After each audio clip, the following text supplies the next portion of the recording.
Continuamos en CPA al mediodía, se lo decíamos antes de irnos a la pausa, que íbamos a abordar ahora un tema que para muchos nos resulta complejo porque estamos hablando de números, de contabilidad, pero que afectan a la vida diaria de muchos y muchas de los trabajadores que están adheridos a este régimen del monotributo. Pero antes de comenzar con las preguntas, hacemos la presentación formal de Mauricio Villa, es el presidente del Consejo Profesional de Ciencias Económicas de la provincia. Mauricio, ¿cómo estás? Muy buenos días. ¿Qué tal? Buenos días, Fernando, un gusto. Mauricio, bueno, lo decíamos, nos interesaba conversar con vos respecto al monotributo, a este tema de que todavía para el mes de enero no se conoció la actualización para este año, lo cual, bueno, afecta a muchos trabajadores, pero sin embargo el Poder Ejecutivo ha enviado un proyecto para ser tratado en extraordinarias, pero antes de adentrarnos al proyecto, queríamos saber que nos ayudaras a hacer una descripción más sencilla de qué es el monotributo, quiénes están inscritos en este tipo de regímenes y cuántas categorías, digamos, de cuántas categorías estamos hablando. Bien, perfecto. Bueno, el régimen del monotributo es un régimen que nació ya hace varios años. La idea original, obviamente, fue establecer, como su nombre propio lo indica, un régimen simplificado para pequeños contribuyentes, ¿sí? Eh, Desde la profesión, tal vez vemos que no es tan simplificado, o al menos se ha ido complejizando un poco con el correr de los años, pero bueno, es un régimen que en definitiva apunta a justamente contribuyentes chiquitos y la gente por ahí, emprendedores, gente que recién arranca o que no tiene de repente una infraestructura o un flujo de ingresos grande, llamémosle, bueno, para tratar de justamente que se inserten en la economía formal y bueno, y que obviamente contribuyan a través de sus impuestos sin tener que sufrir de repente el impacto del régimen general, digamos, que es el régimen donde se paga básicamente impuesto a las ganancias, el impuesto al valor agregado, el régimen de autónomos para lo que es jubilación, todo esto en el monotributo se reemplaza básicamente por un importe integrado que incluye, bueno, un componente impositivo, que reemplazaría lo que es IVA y ganancias, y bueno, y en la generalidad de los casos también se paga un componente previsional para la jubilación y un componente de obra social, ¿sí? Bien. Pero en definitiva es un régimen mucho más económico, mucho más económico que el régimen general, y que justamente esta disparidad que hay entre el monotributo y el régimen general es lo que un poco ha motivado en definitiva que surja ahora un proyecto para los casos en que, bueno, el monotributo, como es para pequeños contribuyentes, aquellos que tienen que dar el salto no sufran ese gran impacto, ¿no? Bien, de acuerdo al ingreso tenemos distintas categorías dentro del monotributo y en base a eso, digamos que está, entiendo, vinculado a la facturación y en base a eso también son los aportes que uno realiza, ¿es así? Exacto, el monotributo, bueno, como bien decís, tiene categorías, ¿sí? Que están determinadas en función a ciertos parámetros.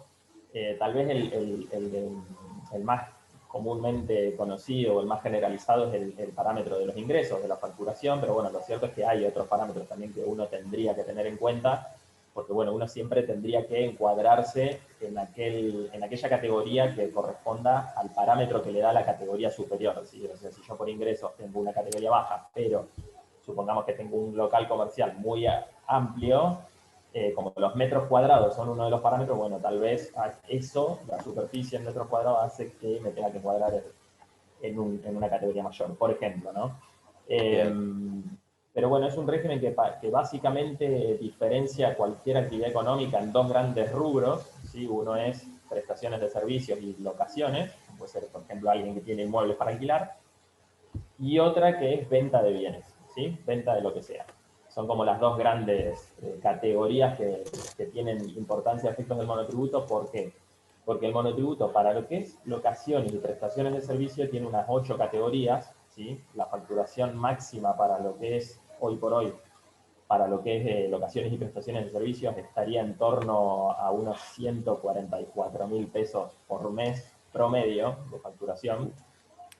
Y eso es algo que, bueno, seguramente lo vamos a comentar en minutos, pero es algo que viene desde enero de 2020, ¿sí? Es algo Bien. que tendría que haberse actualizado ahora, pero bueno, por lo que vamos a comentar, todavía sigue ese valor. Y si ¿Cuál uno era realiza, sí, perdón, solo venta de bienes, ¿sí? Porque no puede realizar las dos. Si uno solo realiza venta de bienes, bueno, hay un poquito más de margen para seguir en el monotributo, es decir, uno tiene unas 3 categorías extra, digamos, que no aplican para locación y prestación de servicio, pero sí para venta, y eso estamos hablando hoy en torno a una facturación promedio mensual de unos 217.000 pesos, más o menos. bien. Eso en ¿Cuál, valores cuál brutos, era, ¿no? cuál era el criterio que se venía utilizando hasta ahora para la actualización automática de estas categorías?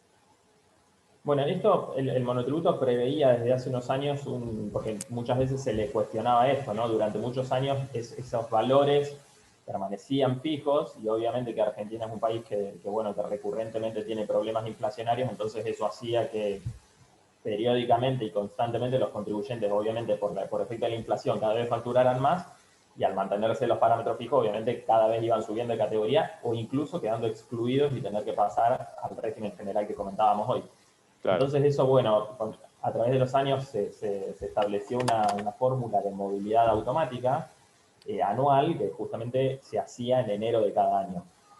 Y esa fórmula estaba atada a el tema básicamente de la fórmula de movilidad jubilatoria. Si mal no recuerdo, creo que tenía que ver con un componente del RIPTE y otra parte de la recaudación, no recuerdo exactamente, pero bueno, lo cierto es que estaba previsto que se actualizara en base a eso y sobre fines del 2020, bueno, se cambió un poco esa modalidad, el gobierno actual cambió la modalidad de determinación de los haberes jubilatorios y como que suspendió esa fórmula y empezó a determinar los aumentos por decreto. Entonces, lo cierto es que la fórmula que contemplaba el régimen del monotributo quedó un poco en el aire y bueno, quedó ahí una duda de decir, bueno, entonces, ¿cómo se va a actualizar? ¿Se va a actualizar? ¿Qué porcentaje se va a tomar? Y Claro. bueno, y en el medio de todo eso es que surge este proyecto, digamos, de Claro, los primeros reforma. días de enero el Poder Ejecutivo, digamos, como para suplir esta falta de definición, por llamarlo de alguna manera, de cuál iba a ser la fórmula de actualización, envía un proyecto al Parlamento para ser tratado en extraordinarias. Comentanos por ahí de lo que pudiste ver del proyecto, qué opinión te parece, si te parece que está completo, que es claro, que están bien los porcentajes que allí se proponen. Bien. Bueno, mira, un poco en base a lo que he leído y analizado del proyecto, y bueno, y obviamente a lo que he más o menos ido leyendo y comentando en cuanto a doctrina, por ahí opiniones de especialistas, es un proyecto que en términos generales es bienvenido porque el tema, como te decía hoy, de esta transición de alguien que tiene que salir del monotributo y pasar al régimen general, la verdad que el cambio hoy por hoy es abismal en cuanto a la carga tributaria y muchas veces eso hace que estos pequeños contribuyentes que a veces por un poquito se pasan y obviamente tengan que empezar a cargarle, por ejemplo, algo sencillo como cargarle el IVA a sus precios, ¿no? De Claro, repente pasan a ser más caros y quizá eso los deja fuera de mercado, o sea, porque el tipo ahora tiene que cargarle el IVA a su precio, entonces obviamente respecto del monotributista que está al lado es más caro. Y ni que hablar si le vende algo a un consumidor final que el IVA que paga no lo aprovecha, ¿no? Simplemente lo percibe como, uy, estoy claro, pagando más por este bien. que no lo puede deducir. Entonces, exacto, entonces es algo que la verdad que es bienvenido en ese sentido, porque es algo que se reclamaba ya hace un tiempo, que hubiera una especie de transición, algo que al menos durante un tiempo aliviara esa carga y no fuera tan abrupto el salto.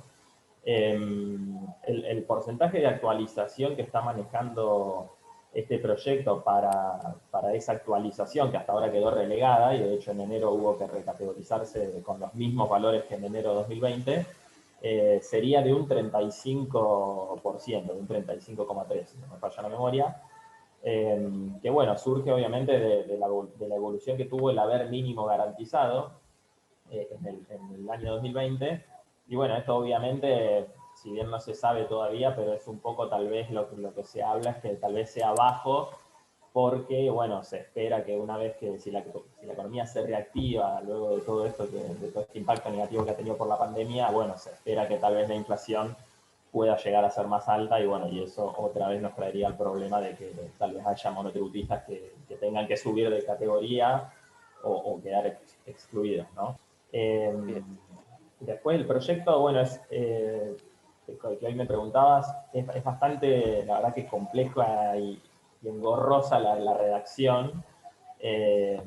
Más allá de que, bueno, como decíamos, el fin es bueno y la verdad que está buena la idea.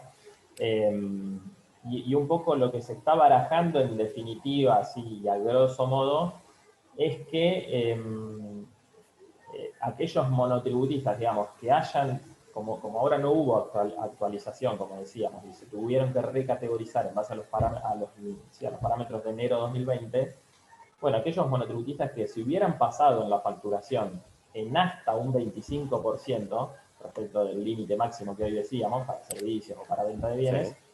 Bueno, si superaron, pero hasta un 25%, van a tener la chance de seguir en el monotributo, ¿sí? Va a haber que, bueno, que pagar algún impuesto extra, o sea, como alguna corrección, digamos, pero bueno, pero lo bueno es que van a tener la chance de seguir, no es que automáticamente van a quedar excluidos y pasan al régimen general. Una especie de paraguas de coyuntura hasta tanto se defina lo de fondo que sería esta ley. Exacto.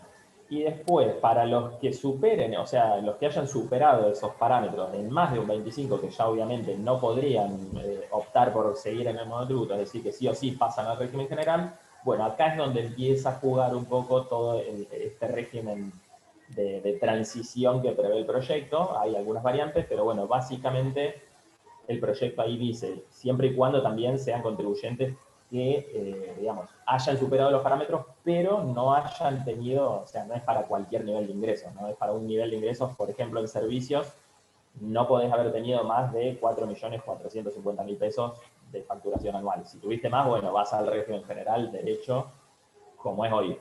Pero si vos estuviste ahí como en esa situación intermedia, digamos, como llamémosle un contribuyente intermedio, ¿sí? O sea, no sos pequeño, pero tampoco sos grande, llamémosle. Bueno, ahí es donde entra a jugar este régimen de transición y que básicamente contempla que, bueno, que por el último periodo, digamos, donde vos superaste los parámetros para estar en monotributo, bueno, te puedas tomar un poco de IVA y algunas deducciones en ganancias de todas las compras y los gastos que podés haber tenido vinculados con tu actividad. Digo, siendo monotributista no podés. Y antes pasaba al régimen general y decís, uy, pero y todo lo que pasó ahora hace poquito, no podías. Ahora es como que, bueno, eso te van a permitir computar una parte y que en definitiva la carga esa tributaria por IVA y ganancias del régimen general sea un poco menor durante un tiempo, ¿no? Bueno, así que todos los contadores y contadoras van a tener un arduo trabajo en tratar de descifrar y pasar en limpio esta ley cuando sea aprobada para poder hablarlo con sus clientes y clientas. Mauricio, te agradecemos mucho esta comunicación, muy claro todos tus conceptos y tus aportes. Bueno, esperamos que haya sido así. La verdad que es complejo y sé que a veces es difícil de transmitir y de entender, pero bueno, espero que haya sido así. Y obviamente quedan algunas cuestiones por reglamentar que bueno, darán más precisión y muchísimas gracias por el espacio. Estábamos en comunicación con Mauricio Villa, presidente del Consejo Profesional de Ciencias Económicas de nuestra provincia. Nosotros vamos a una breve pausa y enseguida regresamos con más CP Noticias.